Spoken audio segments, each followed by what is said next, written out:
वक्त मेरे पाँव अभी भी सूजे हुए हैं और कार्डियोलॉजी जब मैं गया हूँ तो वहाँ इन्होंने मैक्सिमम थोड़े टाइम में मुझे निकाल ली और वहाँ से बुलाया और बिल्कुल ना इलाज करने दे रहे, मुझे ना मुलाकातें करने दे रहे, घर वालों से भी मुलाकात बंद है। और दूसरा जो है ना, कोर्ट में भी मैंने अप्लाई किया हुआ है बी क्लास भी नहीं है और ये सारी चीज़ें जो हैं जो कि मेरा राइट है ये। अच्छा फिर केस क्या है? सिर्फ एंटी करप्शन केस है, कौन सा कोई और पीटीआई के वर्करों की तरह पकड़कर जेल बंद कर दी। ऐसी बात है। और घर वालों से भी मुलाकात बंद है।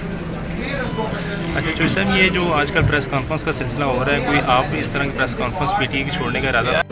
और सख्त मेरे पाँव अभी भी सूजे हुए हैं और कार्डियोलॉजी जब मैं गया हूँ तो वहाँ इन्होंने मैक्सिमम हौसले फिर भी बुलंद और उसने जेल में भी इमरान खान के नारे लगाए और इमरान खान को सपोर्ट करना बंद नहीं किया और जेल से पैगाम भेजा कि खान साहब मैं आपके साथ हूँ, चाहे कोई आपका साथ दे या ना दे, मैं हमेशा आपका साथ दूंगा और मैं जेल में भी आपके लिए नारे लगाता रहा हूँ। तो पाकिस्तानी अवाम को चाहिए कि वो खान साहब की कदर करें कि ऐसा लीडर सदियों के बाद पैदा होता है जो अपना सब कुछ कुर्बान करके इस मुल्क पे बैठा है और मरने के लिए भी। कमेंट सेक्शन में जरूर करें, वीडियो पसंद आए तो लाइक करें और इस चैनल को सब्सक्राइब कर लें और साथ ही बेल आइकन का बटन भी प्रेस कर दें ताकि नई आने वाली हर अपडेट आपको आसानी आ सके। Thanks for watching.